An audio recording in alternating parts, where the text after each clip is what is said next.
இந்திய சுதந்திர போராட்டத்தில் பிரதான பங்கு வகித்த காங்கிரஸ் விடுதலை பெற்று தந்த பேரியக்கமும் கூட வேற்றுமையில் ஒற்றுமையை நிலைநாட்டுறதுக்காக பல்வேறு பிரிவினர்களை ஒன்றிணைத்து ஆட்சி அமைத்து வெற்றியும் கண்டது காங்கிரஸ் அமைப்பு. When the world sleeps, India will awake to life and freedom. இந்திய காங்கிரஸ் அமைப்பு 1885 உருவாக்கப்பட்டது.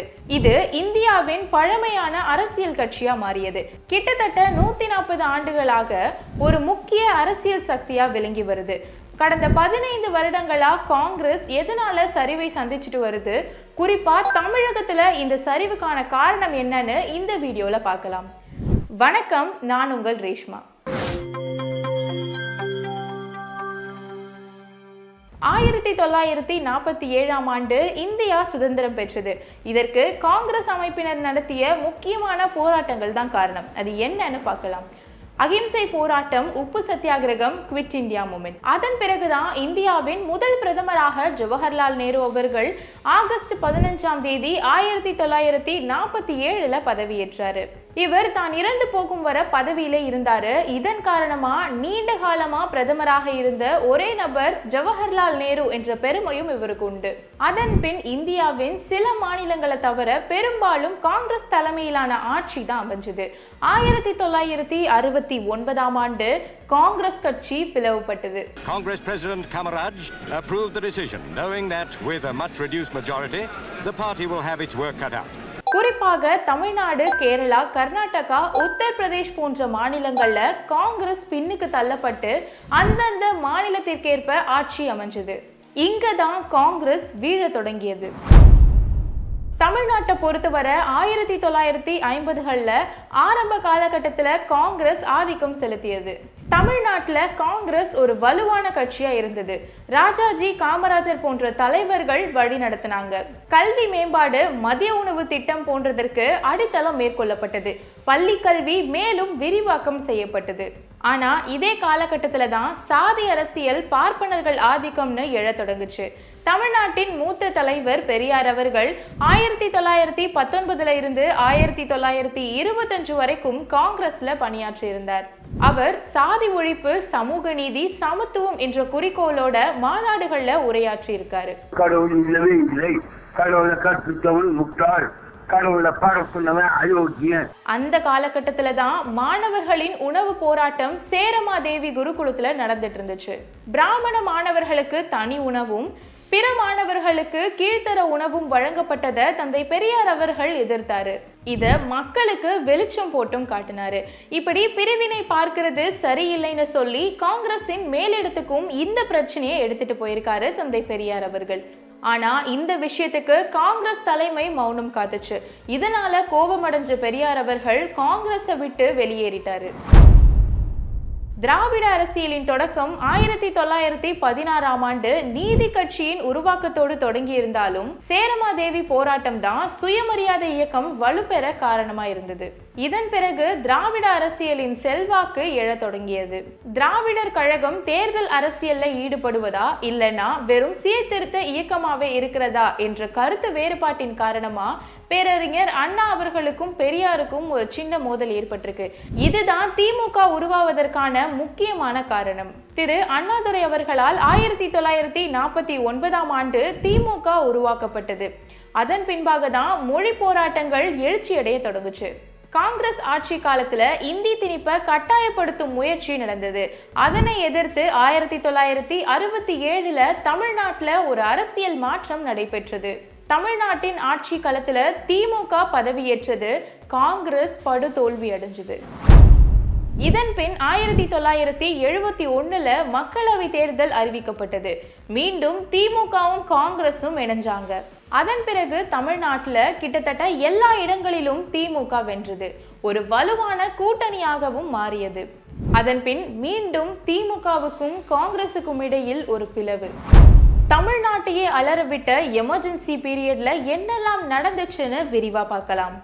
1975ஆம் ஆண்டு ஜூன் 12ஆம் தேதி அன்னைக்கு இந்திரா காந்தி அவர்கள் நாடாளுமன்ற தேர்தலில் வெற்றி பெற்றது செல்லாதுன்னு அலகாபாத் உயர்நீதிமன்றம் தீர்ப்பளிச்சிருந்தது. அதன் பிறகு அப்போது குடியரசுத் தலைவராக இருந்த பக்ருதீன் அலி அகமது அவர்கள் நம் நாட்டில் அவசர நிலை, அதாவது எமர்ஜென்சி பீரியட்னு ஒரு அறிவிப்பை வெளியிட்டிருந்தாரு. இத திமுக அரசு வலுவா எதிர்த்திருந்தாங்க. இந்த எமர்ஜென்சி காலகட்டத்தில் எந்த விதமான பத்திரிகைகளும் வெளிவர தடை விதிக்கப்பட்டிருந்தது. அரசாங்கம் சார்ந்த பத்திரிகைகளுக்கு மட்டுமே அனுமதி வழங்கப்பட்ட சூழலும் நிலவியது. அதன் எதிரொலியாகவே இந்தியாவில் கட்டுப்பாடற்ற 2 தீவுகள் தமிழகம், குஜராத்னு இந்திரா காந்தி அவர்கள் சொன்னதாக சில பத்திரிகைகள் சொல்லுது. 1976ஆம் ஆண்டு ஜனவரி 31ஆம் தேதி அன்று மாலை திமுக அரசு கலைக்கப்பட்டு குடியரசுத் தலைவரின் ஆட்சி அமைக்கப்படும்னு அறிவிப்பு வெளியாகி இருந்தது. அதன் பிறகு திமுகவில் மு.க. ஸ்டாலின், முரசொலி மாறன் உள்ளிட்ட பலரும் மிசாவில அதிரடியா கைது செய்யப்பட்டாங்க. இவர்களை தாண்டி பிற இயக்கங்களை சார்ந்தவர்களும் கைது செய்யப்பட்டாங்க. தமிழ்நாட்டில் ஆட்சியும் கலைக்கப்பட்டது. அப்போது கைது செய்யப்பட்ட முக்கிய பிரமுகர்களின் மீது அதிகப்படியான தாக்குதல் நடைபெற்றிருக்கு. இந்தியாவில் இந்திரா காந்தியின் அவசர காலம் ஜூன் 25, 1975 முதல் மார்ச் 21, 1977 வரை கிட்டத்தட்ட 21 மாதங்கள் நீடிச்சிருக்கு. அப்போது அவர் அவசர கால அறிவிப்பை வெளியிட்டிருந்தார். சிவில் உரிமைகளை நிறுத்தி வைத்தார், பத்திரிகைகளை தணிக்கை செய்தார். மேலும் உள்குழப்பம் என்று கூறி அரசியலமைப்பு 352வது பிரிவின் கீழ் அவரின் அரசியல் எதிரிகளை சிறையில் அடைத்தார். 1977ஆம் ஆண்டு ஜனவரி 18ஆம் தேதி அன்னைக்கு இந்திரா காந்தி அவர்கள் நாடாளுமன்ற தேர்தல் நடத்தப்படும்னு ஒரு அறிவிப்பை வெளியிட்டிருந்தாங்க. தமிழ்நாட்டில் அதிமுகவுடன் கூட்டணி அமைத்தது காங்கிரஸ். திமுக ஜனதா கட்சியுடன் கூட்டணி வைத்தது. தேர்தல் முடிவில் 35 இடங்களில் அதிமுகவும் வெறும் 4 இடங்கள்ல திமுகவும் வென்றது. ஜனதா கட்சி 269 இடங்களிலும் காங்கிரஸ் கட்சி வெறும் 152 இடங்களிலுமே வென்றது. இதன் காரணமாக காங்கிரஸை வீழ்த்தி ஜனதா கட்சி ஆட்சியை கைப்பற்றியது. இதன் பிறகு தொடர்ந்து காங்கிரஸ்க்கு தடுமாற்றம் தான். குறிப்பா தமிழகத்துல ஆரம்ப காலகட்டத்தில் காங்கிரஸ் எந்த அளவுக்கு வலுவான கட்சியா இருந்ததோ அதற்கு அப்படியே ஒரு தலைகீழான சூழல் உருவானது. அதன் பிறகு 2004 முதல் 2014 வரைக்கும் காங்கிரஸ் மற்றும் திமுகவுடனான கூட்டணி அசைக்க முடியாத ஒரு கூட்டணியா இருந்தது. காங்கிரஸ் தலைமையில யூபிஏ அரசு அமைஞ்சது. அது என்ன யூபிஏன்னு கேக்குறீங்களா? யூபிஏ அப்படின்னா யுனைடெட் ப்ரோக்ரசிவ் அலையன்ஸ், அதாவது காங்கிரஸ் தலைமையிலான கூட்டணி அரசு. இதற்கு முன்னாடி திமுகவும் காங்கிரஸும் தேவைக்காகவும் சூழ்நிலைக்காகவும் கூட்டணி அமைச்சிருந்தாங்க. கொள்கை தாக்கம், தமிழக அரசியல் செல்வாக்குன்னு இப்படி எல்லாமே பயங்கரமான உச்சநிலை அடைஞ்சதுன்னு சொல்லலாம். இந்த கூட்டணி அரசின் காரணமாக தான் பிஜேபி தலைமையிலான என்டிஏ கூட்டம் படுதோல்வி அடைஞ்சது. காங்கிரஸ் கூட்டணி வெற்றி பெற்ற பிறகு திமுகவுக்கு முக்கிய பொறுப்புகள்ல இடம் கிடைச்சது. கம்யூனிகேஷன் மினிஸ்டராக தயாநிதி மாறன் அவர்களும், ரோட் டிரான்ஸ்போர்ட் அண்ட் ஹைவே மினிஸ்டராக டி.ஆர். பாலுவுக்கும் அதிகாரங்கள் கிடைத்து திமுகவின் பிடியில் முக்கிய பொறுப்புகள் இருந்தது. மீண்டும் 2014ஆம் ஆண்டு நடைபெற்ற தேர்தலில் என்டிஏ கூட்டணி வெற்றி பெற்று திமுக மற்றும் காங்கிரஸ் கூட்டணி எதிர்க்கட்சிகளாக மாறியது. அதன் பிறகு தற்பொழுது 2026ஆம் ஆண்டு தேர்தல் குறித்து பல்வேறு தகவல்கள் பரவிய நிலையில் அதிகாரப்பூர்வ தகவல் ஒன்று வெளியிடப்பட்டுள்ளது. தமிழக காங்கிரஸ் தலைவர் திரு கு. செல்வபெருந்தகை அவர்களுடன் நடத்தப்பட்ட ஆலோசனையை அடுத்து வருகின்ற 2026 சட்டமன்ற தேர்தலில் காங்கிரஸ் 28 இடங்களில் போட்டியிடுவதாகவும், மாநிலங்களவை தேர்தலில் 1 இடம் மட்டும் ஒதுக்கப்படுவதாகவும் திமுகவின் சார்பாக தகவல் வெளியிடப்பட்டிருக்கு.